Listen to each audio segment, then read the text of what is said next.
关注何医生健康不挂科，大家好，我是何医生。那花生到底好不好？有什么样的作用？应该吃多少呢？那么我们一起跟着权威的研究一起学习一下。那么看完转发家人，一起来学习关于花生的健康知识。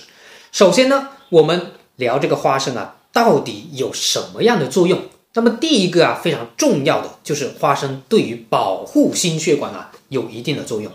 那我们看第一个研究，一项发表在国际促中杂志的一个论文。那论文的一个研究结果就显示，跟这些不吃花生的人相比平均每日吃到4到5颗的整颗的这种花生，那么脑梗死的风险降低 20%， 整体中风的风险降低 16%。 那心血管疾病包括就是这些中风缺血性的心脏病比如说冠心病、心梗等等，这些的风险降低 13%。 那么接下来我们聊第二个研究，就是在2021年美国心脏协会也发表了一个关于这方面相关研究的文章。那么文章也显示，花生中所含的这种不饱和脂肪酸，还有就是膳食纤维等等这些营养物质可以增加我们对血管、血脂、血压的控制，从而起到预防心血管疾病的作用。每天吃4到5颗花生的人要比不吃花生的人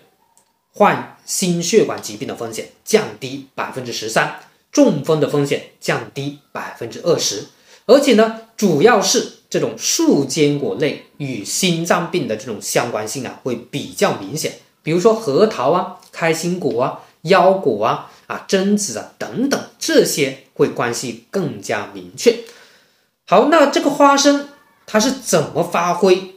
这种作用来去降低脑梗、中风心脏病的这些风险呢？那其实花生它是属于这种种子类的坚果。那花生里面还有很多有利于我们心脏健康的营养物质，比如说不饱和脂肪酸、维生素、膳食纤维等等。那这些营养成分可以降低胆固醇的水平，可以改善血糖、血脂的状况，那么从而对降低心脑血管疾病的风险产生作用。那么我们看第三个研究，也是在2021年的医学权威杂志《美国临床营养学杂志》上刊发了由中国科学院上海营养与健康研究所临续团队还有就是复旦大学的这种华东医院上海临床营养中心的团队共同完成的一项研究。那么这一个研究它是怎么一个结果呢？那么找到了这种224名的具有这种代谢综合症或高风险的这些志愿者。那么代谢综合症呢，它其实就是一组能够让这种人患上这种冠心病还有脑卒中还有肾血管还有周围血管疾病以及2型糖尿病等等的这些危险因素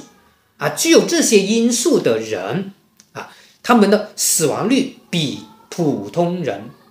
会更高。那么有这些因素的人代谢综合征这些因素的人，他的死亡率肯定是比正常的普通人要高。那么这一个杂志呢最终得出了一个结论，就是每日摄入适量的花生，替代部分的精制谷物比如大米可以在不增加体重的情况下改善高风险个体的心脑血管代谢的一个健康状况。那这些研究都表明花生对我们心血管是确实有益处的有好处的只是说我们最好是怎么样呢？最好呢就是吃适量的花生来去代替日常饮食当中的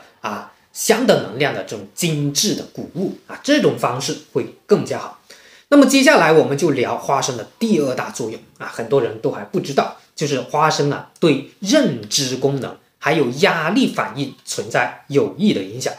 那有一项研究发表于临床营养学上的一个研究就表示，食用花生还会对健康年轻人比如说18到33岁的人群，认知能力还有压力反应产生有益的影响。那么研究人员对63名的参与者进行了为期6个月的一个干预研究。那研究人员分析食用花生和花生酱对认知功能和压力反应有产生有益的影响。原因是什么呢？可能就跟这种多酚类化合物的摄入还有这种短链脂肪酸水平升高是有关系的。而且呢，这种花生跟花生酱中还有丰富的这些维生素 E， 那这个维生素 E 呢还有对于保护我们的神经康这些神经是有这种保护作用的有保护作用，能够补充大脑神经的一个能量所需要的葡萄糖还有就是其他的一些物质，对于我们这种神经，对于我们这些记忆力认知能力是能够产生比较好的帮助。那么研究最后呢就强调这个花生作为一种坚果，适量的食用对我们健康是有益的可以增加健康年轻人的这种记忆功能和压力反应。但是研究也表示这个相关性的这种生物学机制还不是特别明确，还需要进一步设计这种临床的试验增加这些参与者的数量，或者说增加这种观察的时间随访的时间，来明确食用花生对认知功能的一个明确的一个机制。那么另外呢第三个就是我们适量的食用花生是对于我们健脾和胃润肺祛痰，还有就是润肠通便是有一定的作用的。那花生呢，它是性平的、味甘的，入我们的脾肺经本草纲目拾遗里面也有这种花生仁，味甘气香，能健脾胃饮食难消运者宜之。那么也就是说，花生呢可以健脾和胃对脾胃不好的这种出现爱抚吞酸的反酸的是有一定的缓解的，特别是这种脾胃气阴不足这种类型导致的矮气比如说这种面色比较萎黄，没什么血色的人，也比较容易累的，有时候还会头晕眼花心悸这种类型的人舌质也是比较淡的，这种类型的人群，那么出现的这种矮气爱抚吞酸等等，就会有比较好的效果。这是花生在健脾胃方面的一个作用。那么第二个就是花生，它对于祛痰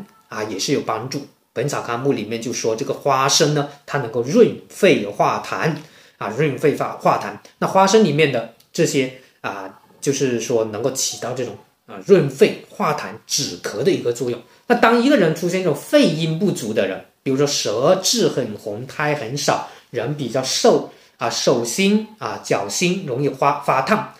同时呢咳嗽又很长时间那这种类型的人群有喉咙有痰但是比较少，比较难咳出来的这种类型的人群就是这种肺阴不足导致的咳嗽的人群。那么这种类型的人群，花生就非常的合适。那么如果是舌苔很厚舌痰也非常非常多，那这种类型的人群可能这个花生就不太合适。那么第三个就是花生呢可以润肠通便特别是对于这种刚刚讲的阴血虚的人群平时又有便秘，舌头比较红舌苔比较少光秃秃的手心脚心发烫，刚刚讲的整个人容易烦躁甚至有这种烘热感，甚至有晚上出汗，睡觉出汗，这个叫盗汗。那么这种类型的人群吃花生来去缓解便秘就会比较好。那么最后呢，跟大家强调一点，就是花生吃多少量比较合适那么中国居民膳食指南就建议呢，适量的食用坚果作为日常饮食是有非常大的帮助的。那么每周呢，最好食用就是50克到70克的坚果会更好一点。好的，那今天呢就跟大家聊这里，关注培生健康不挂科，我们下期再见。